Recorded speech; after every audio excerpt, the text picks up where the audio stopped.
বর্ষা বছরের এমন এক কাল যে কালে প্রাণ লাগে নির্জীবেও।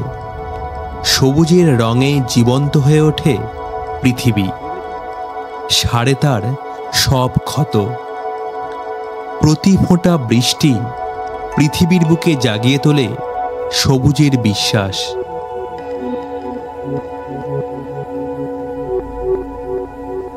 ভারতবর্ষের অঙ্গরাজ্য ওড়িশা বর্ষায় যেন তার রূপের ঝলক চারিদিকে আরও ছড়িয়ে দেয়।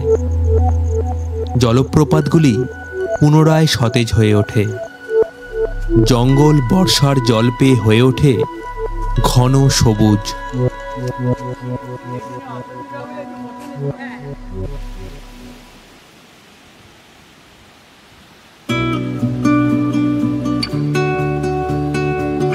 তবে ওড়িশা বলতেই আমাদের সোনালি বালুকণা বিস্তৃত সমুদ্র তটের কথাই মনে পড়ে।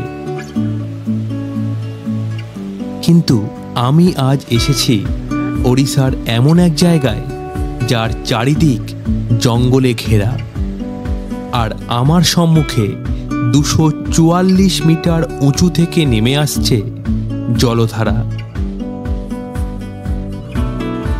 ব্যালকনির ইজি চেয়ারে বসে চায়ের কাপ হাতে আমি উপভোগ করছি এই শোভা। দুরাত কেওনঝড়ে কাটিয়ে আজ আমি এসে পৌঁছেছি ওড়িশার সুন্দরগড় জেলায় ওড়িশা ট্যুরিজমের খণ্ডধর নেচার ক্যাম্পে। উদ্দেশ্য একটাই, একটা গোটা দিন ধরে উপভোগ করব সম্মুখের এই দৃষ্টিসুখকে।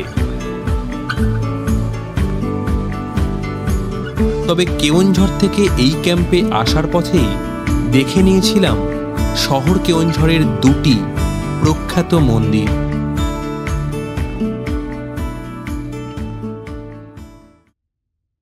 আমাদের পান্থনিবাস থেকে মাত্র 3 কিলোমিটার দূরে অবস্থিত ছিল সিধামাতা জগন্নাথ মন্দির। আকাশ ছিল মেঘলা, ফুরফুরে বাতাসও বইছিল, মনোরম পরিবেশ। মন্দিরের বাইরে তখন পসরা সাজিয়ে বসেছে স্থানীয় মানুষজন।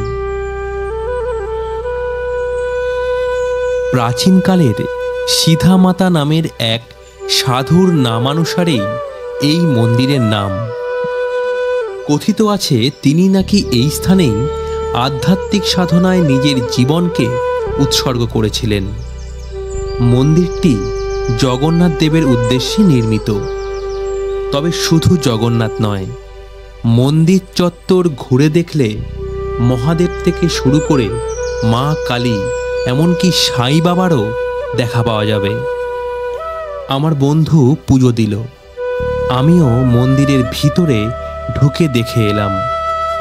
এরপর বাইরে বেরিয়ে গাড়িতে চেপে রওনা দিলাম বলদেবজিউ মন্দিরের উদ্দেশ্যে।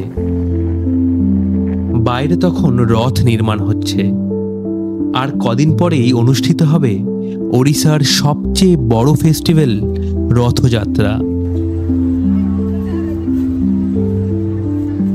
এই মন্দিরের আর্কিটেকচার প্রাচীন ওড়িশা স্থাপত্যের ছাপ বহন করে। মন্দিরের প্রাঙ্গণ, মূল মূর্তি, প্রাচীরের শিলালিপি ও সূক্ষ্ম খোদাই করা পাথরের কাজ ওড়িশা স্থাপত্যের অন্যতম বৈশিষ্ট্য। 1671 সালে এই মন্দিরটি নির্মাণ করেছিলেন রাজা লক্ষ্মী নারায়ণ ভঞ্জ। মন্দিরটি বলরামের উদ্দেশ্যে নির্মিত। মন্দিরে ভিড় কম থাকায় ঘুরে দেখতে একটু বেশি সুবিধা হলো। ভালোভাবে চারিদিক ঘুরে বাইরে এসে খাবার খেতে ঢুকলাম স্থানীয় এক দোকানে।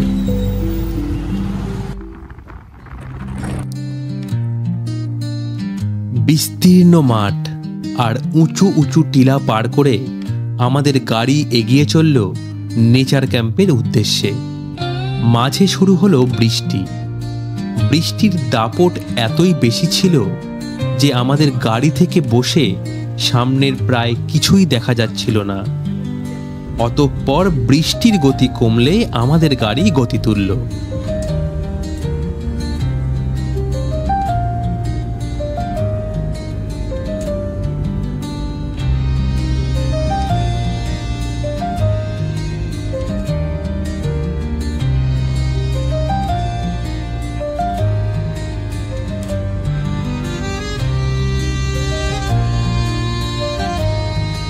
নেচার ক্যাম্পের গেটের কাছে পৌঁছাতেই দূরে দেখা দিল খণ্ডধর জলপ্রপাত। আমরা গেট পার করে এগিয়ে গেলাম। কিছু দূর গিয়েই প্রবেশ করলাম মূল ক্যাম্পে। একদম জলপ্রপাতের সমান্তরালে কটেজগুলো। বারান্দায় বসে দিব্যি উপভোগ করা যায় জলপ্রপাতকে। ডাইনিং রুমের কাঁচের জানলার বাইরেও জলপ্রপাতের ভিউ অসাধারণ।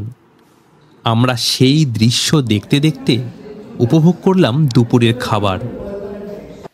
কিছুক্ষণ বিশ্রাম করে পাড়ি দিলাম ছোট্ট এক ট্রেকে। এই ট্রেক করে প্রায় 700 সিঁড়ি ডিঙিয়ে পৌঁছে যাওয়া যাবে জলপ্রপাতের একদম কাছে। তবে এই সিঁড়ি ভাঙতে কিন্তু আমাদের বেশ কসরত করতে হয়েছে। ট্রেকিংয়ের দীর্ঘদিনের অনভ্যাসের ফলে আমাদের বেশ বেগ পেতে হলো। অতঃপর জলপ্রপাতের একদম কাছে পৌঁছে গেলাম। মস্ত বড় এক পাথরের উপর বসে ঘাড় কাত করে তাকিয়ে তাকিয়ে উপভোগ করলাম বিপুল পরিমাণে নেমে আসা জলের ফোর্সকে।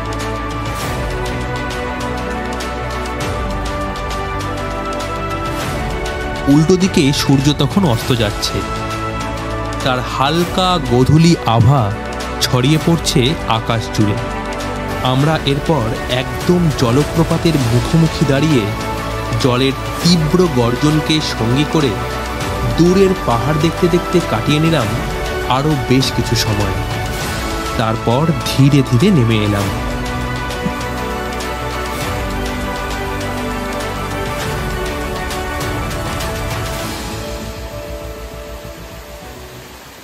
রাতটুকু বিশ্রাম নিয়ে সকালের খাবার খেয়ে রওনা দিলাম বাড়ির অভিমুখে। আমাদের ট্রেন রৌড়কেল্লা থেকে। এই রৌড়কেল্লাতেই কিন্তু নির্মাণ হয়েছিল ভারতের সর্বপ্রথম স্টিল প্ল্যান্ট।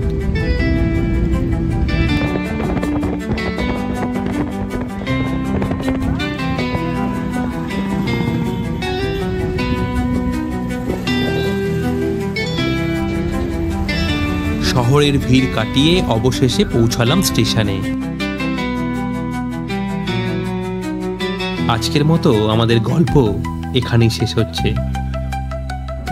এটি ছিল কেওনঝড় সিরিজের অন্তিম পর্ব। পরের সপ্তাহে আবার অন্য এক গন্তব্যের গল্প নিয়ে হাজির হব।